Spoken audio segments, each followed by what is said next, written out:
Hello friends, आपका स्वागत है। आज हम फिजिक्स के तीसरे चैप्टर यांत्रिकी से संबंधित टॉप 25 क्वेश्चन करवाने जा रहे हैं। फुल एनालिसिस के साथ करवाएंगे और ये सभी प्रश्न आपको आगामी आने वाले एग्जामों के लिए इम्पोर्टेंट साबित होंगे। चलिए अब हम शुरू करते हैं। क्वेश्चन नंबर 1 है कि न्यूटन के गति का पहला नियम जाना जाता है। तो न्यूटन के गति का पहला नियम किस चीज़ से जाना जाता है? तो जड़ता का नियम कहा जाता है। न्यूटन के गति के प्रथम नियम को क्या कहा जाता है? तो जड़ता का नियम या जड़त्व का नियम। न्यूटन के गति के प्रथम नियम को जड़त्व का नियम भी कहा जाता है। इसके अनुसार प्रत्येक पिंड तब तक अपनी विरामावस्था सरल रेखा में एक समान गति की अवस्था में रहता है जब तक कि कोई बाह्य बल उस पर अन्यथा व्यवहार करने के लिए विवश नहीं करता है। कह रहा है कि न्यूटन के गति के प्रथम नियम को क्या कहते हैं? तो जड़त्व के नियम भी कहा जाता है। इसके अनुसार प्रत्येक पिंड तब तक अपनी विरामावस्था तथा सरल रेखा में एक समान गति की अवस्था में रहेगा जब तक कि कोई बाहरी बल उस पर अन्यथा व्यवहार करने के लिए विवश नहीं करता। मतलब बाहरी बल लगने के बाद जो भी क्रिया होती है वो न्यूटन के प्रथम नियम के अंतर्गत आता है। नेक्स्ट क्वेश्चन है साधारण यंत्र। साधारण यंत्र किसी व्यक्ति की सहायता करता है कम बल का प्रयोग करके भी उतनी ही मात्रा में काम करने में। कह रहा है कि साधारण यंत्र किसी व्यक्ति की सहायता करता है कम बल का प्रयोग करके भी उतनी ही मात्रा में काम करने में। साधारण यंत्र किसी व्यक्ति द्वारा कम बल प्रयोग करके भी उतनी ही मात्रा में काम करने में सहयोग करते हैं। जैसे चिमटा वगैरह है तो ये सब साधारण यंत्र के गिनती में आता है। जैसे नेक्स्ट क्वेश्चन है एक व्यक्ति एक संवेदनशील तराजू पर खड़ा है। यदि वह गहरी सांस अंदर लेता है तो तराजू की रीडिंग क्या होगी? तो तराजू की रीडिंग बढ़ेगी। क्या होगी? तराजू की रीडिंग बढ़ेगी। कह रहा है कि व्यक्ति के गहरी सांस लेने में तराजू की रीडिंग बढ़ेगी अर्थात तराजू द्वारा व्यक्ति का वजन अधिक दर्शाया जाएगा।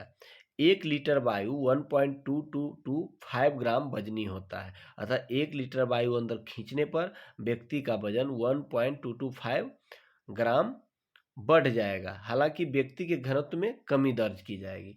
तो क्वेश्चन नंबर 1 होगा कि एक व्यक्ति एक संवेदनशील तराजू पर खड़ा है। यदि वह गहरी सांस अंदर लेता है तो उस तराजू की रीडिंग क्या है? बढ़ेगी, क्योंकि 1 kg वायु का वेग बता रहा है कि उससे 1.225 ग्राम व्यक्ति वजनी हो जाएगा।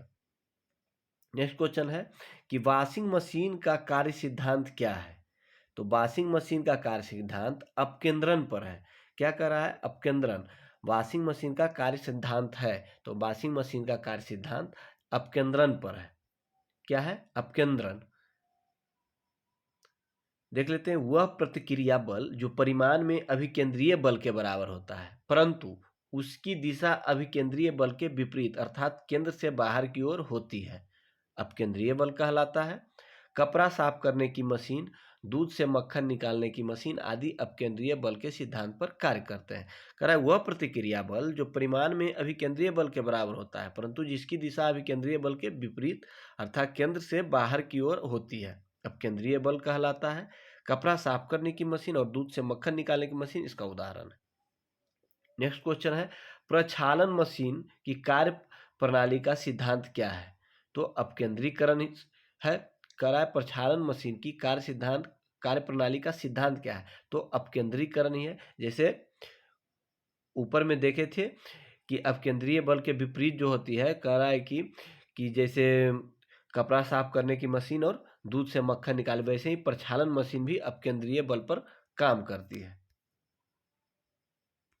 नेक्स्ट क्वेश्चन है निम्नलिखित में से कौन सी राशि सदिश नहीं है? विस्थापन सदिश राशि है, वेग सदिश राशि है और बल सदिश राशि है। आयतन सदिश राशि नहीं है, आयतन अदिश राशि है। कह रहा है वे राशियां जिनको व्यक्त करने के लिए दिशा एवं परिमाण दोनों की आवश्यकता होती है वे सदिश राशि कहलाती है। कह रहा है कि वे परिमाण जिसे दिशा एवं परिमाण दोनों की आवश्यकता होती है दर्शाने के लिए, तो उसे क्या कहते हैं? सदिश राशियां। और जिन राशियों को व्यक्त करने के लिए केवल परिमाण की आवश्यकता होती है दिशा की नहीं, उन्हें अदिश राशि कहते हैं। तो जैसे वेग, बल, वेग, विस्थापन, त्वरण, संवेग, आवेग आदि सदिश राशियां हैं जबकि आयतन एक अदिश राशि है। कराए निम्नलिखित में से कौन सी सदिश राशि है? तो अभी देखे हैं कि संवेग बता रहा था कि संवेग एक सदिश राशि है। नेक्स्ट क्वेश्चन है निम्नलिखित में से कौन सी सदिश राशि है? तो समय चाल विस्थापन जो है सदिश राशि है। पदार्थ के संवेग और वेग के अनुपात में कौन सी भौतिक राशि प्राप्त होती है? कह रहा है पदार्थ के संवेग और वेग के अनुपात में कौन सी भौतिक राशि होती है? तो द्रव्यमान होती है। क्यों? तो संवेग बराबर द्रव्यमान गुने वेग होता है। कह रहा है कि यहाँ संवेग बराबर द्रव्यमान गुने वेग होता है, इसलिए द्रव्यमान बराबर संवेग बटे वेग होता है। द्रव्यमान बराबर संवेग बटे वेग होता है। बल गुणनफल है, कह रहा है नेक्स्ट क्वेश्चन की बल गुणनफल है द्रव्यमान और त्वरण का। बल किस चीज का गुणनफल है? तो द्रव्यमान और त्वरण का गुणनफल है। बल बराबर होता है द्रव्यमान इंटू त्वरण। कह रहा है बल वह धक्का या खिंचाव है जो एक वस्तु द्वारा दूसरी वस्तु पर आरोपित करते हैं। तो F बराबर एम ए यानी m इंटू ए। नेक्स्ट क्वेश्चन, यदि किसी घन के आयतन और दृष्टि क्षेत्रफल को निरूपित करने वाली संख्याएं समान हो तो उस घन के किनारे की लंबाई माप की इकाई में होगी। तो क्या होगी? 6 होगी। कह रहा है कि यदि किसी घन के आयतन और पृष्ठ क्षेत्रफल को निरूपित करने वाली संख्याएं समान हो तो उस घन के किनारे की लंबाई माप की इकाई में होगी। तो 6 होगी। क्यों होगी? चलिए आगे देख लेते हैं। कह रहा है कि घन का आयतन एल क्यू होता है। घन का आयतन एल क्यू होता है, जहां एल घन की एक भुजा है। L into L into L.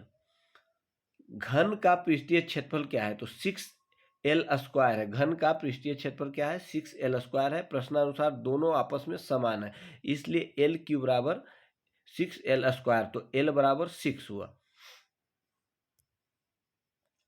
ऊर्जा संरक्षण का आशय है कि ऊर्जा संरक्षण का क्या आशय है? तो ऊर्जा का न तो सृजन हो सकता है और न ही विनाश हो सकता है। ऊर्जा संरक्षण का आशय है कि ऊर्जा का न तो सृजन हो सकता है और ऊर्जा का न ही विनाश हो सकता है।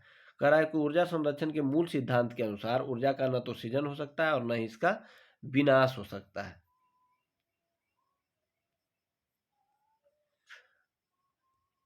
नेक्स्ट क्वेश्चन है हवाओं की ऊर्जा होती है। हवाओं की ऊर्जा क्या होती है? तो केवल गतिज ऊर्जा होती है। हवाओं की ऊर्जा क्या होती है? तो केवल गतिज ऊर्जा। बढ़ती हुई हवा में केवल गतिज ऊर्जा होती है। जैसे हवाओं गतिज ऊर्जा के अन्य रूपों जैसे विद्युत या यांत्रिक ऊर्जा में परिवर्तित किया जा सकता है। गतिज ऊर्जा को हम विद्युत या यांत्रिक ऊर्जा में परिवर्तित कर सकते हैं। नेक्स्ट क्वेश्चन देख लेते हैं कि वायु शक्ति यानी विंड पावर में ऊर्जा का कौन सा रूप विद्युत ऊर्जा में परिवर्तित होता है? कह रहा है विंड शक्ति में कौन सा? तो गतिज ऊर्जा। कह रहा है वायु शक्ति यानी विंड पावर में ऊर्जा का कौन सा रूप विद्युत ऊर्जा में परिवर्तित? तो गतिज ऊर्जा। गति जैसे हम लोग वो क्या बोलते हैं, वो फैन लगा हुआ रहता है कि जब बहती हुई वायु से उत्पन्न की गई ऊर्जा को पवन ऊर्जा कहते हैं। पवन चक्की, जो हम लोग पवन चक्की से वो जो ऊर्जा बनती है उसी के बारे में कह रहा है कि बहती वायु से उत्पन्न की गई ऊर्जा को पवन ऊर्जा कहते हैं। पवन ऊर्जा के उत्पादन के लिए हवादार जगहों पर पवन चक्कियों को लगाया जाता है, जिनके द्वारा वायु की गतिज ऊर्जा यांत्रिक ऊर्जा में परिवर्तित हो जाती है। इस यांत्रिक ऊर्जा को जनित्र की मदद से विद्युत ऊर्जा में परिवर्तित किया जा सकता है। जनित्र यानी डायनेमो उसे कहते हैं। जनित्र की मदद से यानी डायनेमो की मदद से। नेक्स्ट क्वेश्चन है एक ट्रेन जैसे ही चलना आरंभ करती है उसमें बैठे हुए यात्री का सिर पीछे की ओर झुक जाता है। क्या कर रहा है? एक ट्रेन जैसे ही चलना आरंभ करती है तो उससे बैठे हुए यात्री का सिर पीछे की ओर झुक जाता है। तो स्थिरता का जड़त्व है, न्यूटन का प्रथम नियम है स्थिरता का जड़त्व। यात्री ट्रेन के एकाएक चल देने से पीछे की ओर गिर जाते हैं। इसका कारण यह है कि यात्री के शरीर का निचला हिस्सा जो गाड़ी के संपर्क में है, यह हिस्सा गाड़ी के साथ साथ चलने लगता है, परंतु ऊपरी हिस्सा स्थिरता के जड़त्व के कारण विरामावस्था में ही बने रहने का प्रयत्न करता है। फलतः यात्री के शरीर का ऊपरी हिस्सा पीछे की ओर झुक जाता है, क्योंकि ये भी न्यूटन के प्रथम नियम पे है।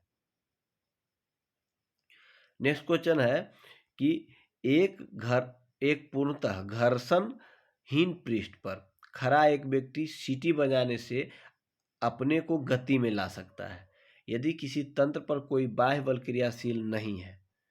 कह रहा है कि एक पूर्णतः घर्षणहीन पृष्ठ पर खड़ा एक व्यक्ति सीटी बजाने से अपने को गति में ला सकता है, एकदम ला सकता है यदि किसी तंत्र पर कोई बाह्य बल क्रियाशील नहीं है। सही कह रहा है। ए और आर दोनों सही है और आर ए का सही स्पष्टीकरण है। ए और आर दोनों सही है और आर ए का सही, हाँ ये बी होगा। ए और आर दोनों सही है क्योंकि एक पूर्णतः घर्षणहीन पृष्ठ पर खड़ा एक व्यक्ति सीटी बजाने से अपने को गति में ला सकता है, बिल्कुल ला सकता है यदि किसी तंत्र पर कोई बाह्य बल क्रियाशील नहीं है।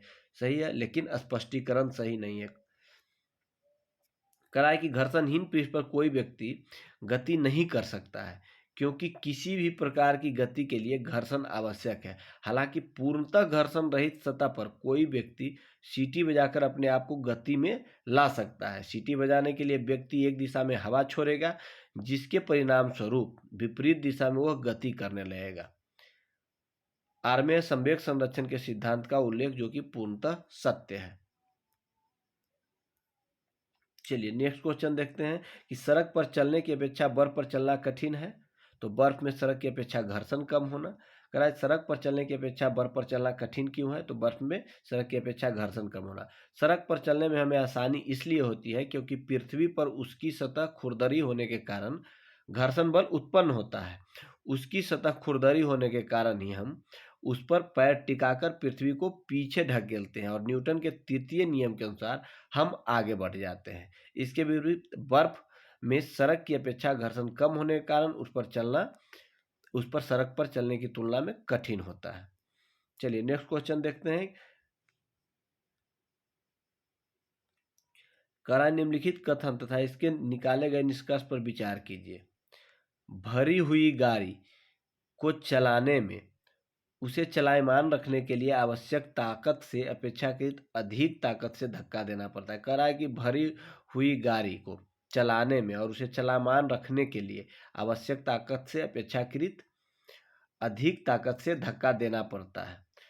तो कह रहा है एक बार गाड़ी चलने पर के बाद घर्षण कम होता है। एक बार गाड़ी चलने के बाद घर्षण कम होता है। भरी हुई गाड़ी को चलाने में उसे चलायमान रखने के लिए आवश्यक बल से अपेक्षाकृत अधिक बल लगाना पड़ता है क्योंकि एक बार गाड़ी चल देने के बाद घर्षण कम हो जाता है, इसलिए उसमें कम बल लगाने की जरूरत है।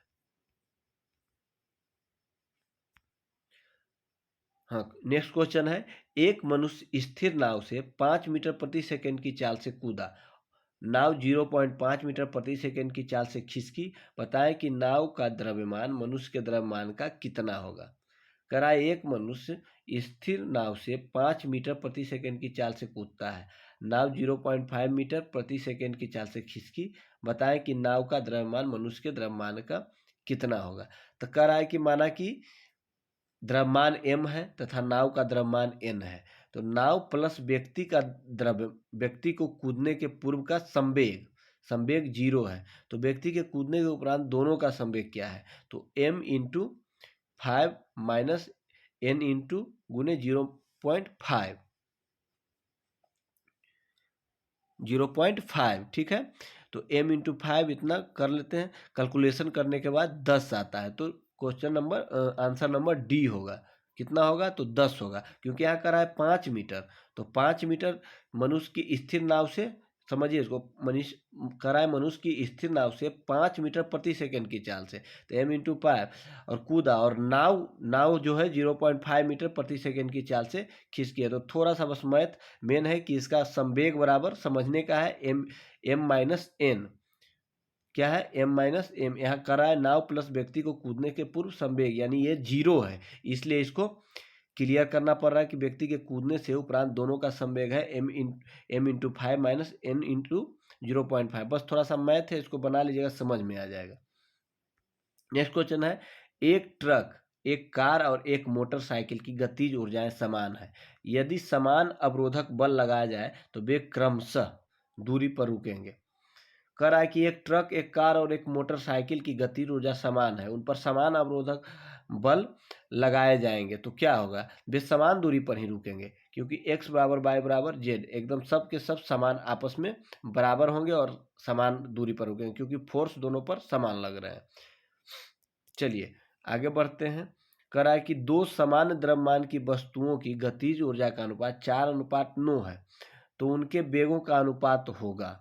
कह रहा है कि दो समान द्रव्यमान की वस्तुओं की गतिज ऊर्जा का अनुपात 4:9 है, तो उनके वेगों का अनुपात क्या होगा, तो 2:3 होगा। कैसे होगा ये देख लेते हैं। कह रहा है दोनों वस्तुओं का द्रव्यमान समान है, अतः द्रव्यमान m है। माना पहली वस्तु का वेग v1 है और दूसरी वस्तु का v2 है, तो पहली वस्तु की गतिज ऊर्जा यानी k1 बराबर 1/2 mv1 पावर स्क्वायर तथा दूसरी वस्तु की गतिज ऊर्जा 1/2 mv2 पर पावर 2। इसलिए कह रहा है कि k1/k2 बराबर 1/2 mv1 स्क्वायर बटे 1/2 mv2 स्क्वायर। अब उसी में कर लेते हैं, हल कर लेते हैं कि k1 बराबर मतलब 1/2 mv स्क्वायर बराबर 4 अब बटे 9, फिर कैलकुलेशन करके 2/3 आ रहा है, तो यही आंसर भी होगा। नेक्स्ट क्वेश्चन है, एक व्यक्ति कार में जो विराम में बैठा हुआ है, विरामावस्था में है, सड़क से कार के 4 पहियों में से प्रत्येक पर प्रतिक्रिया आर है। जब कार सीधी समतल सड़क पर चलेगी तो अग्र पहियों में प्रत्येक पर प्रतिक्रिया में क्या परिवर्तन आएगा। कह रहा है कि एक व्यक्ति कार में जो विरामावस्था में बैठा है, एक व्यक्ति कार में जो विरामावस्था में बैठा हुआ है, व्यक्ति जो है विरामावस्था में है, कार में बैठा हुआ, सड़क से जो कार के 4 पहियों में से प्रत्येक पर प्रतिक्रिया आर है। जब कार सीधी समतल सड़क पर चलेगी, मतलब सीधी समतल सड़क पर चलेगी, तो अग्र पहियों में प्रत्येक पर प्रतिक्रिया में क्या परिवर्तन होगा।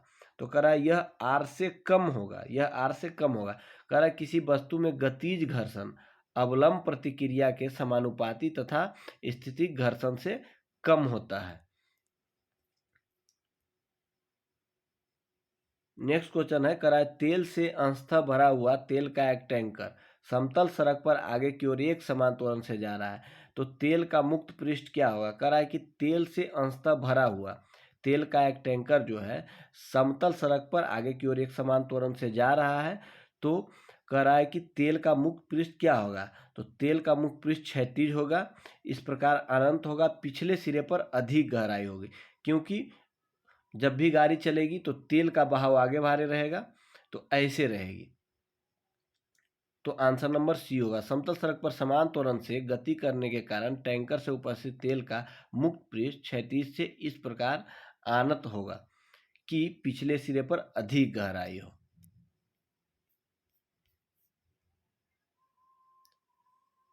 नेक्स्ट क्वेश्चन कर रहा है कि एक तीक्ष्ण वृत्ताकार पथ पर तीव्र गति से जाता हुआ 4 पहियों वाला वाहन, कह रहा है एक तीक्ष्ण वृत्ताकार पथ पर तीव्र गति से जाता हुआ 4 पहियों का वाहन अंदर के पहियों पर उल्टेगा।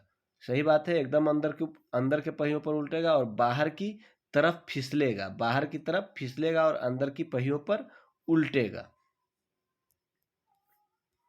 कह रहा है यदि कोई गाड़ी वांछित चाल के सापेक्ष तेज चल रही है तो वह मोड़ पर बाहर की ओर फिसलने लगती है, परंतु तब घर्षण बल भीतर की ओर लगकर अतिरिक्त अभिकेंद्रीय बल प्रदान कर देता है।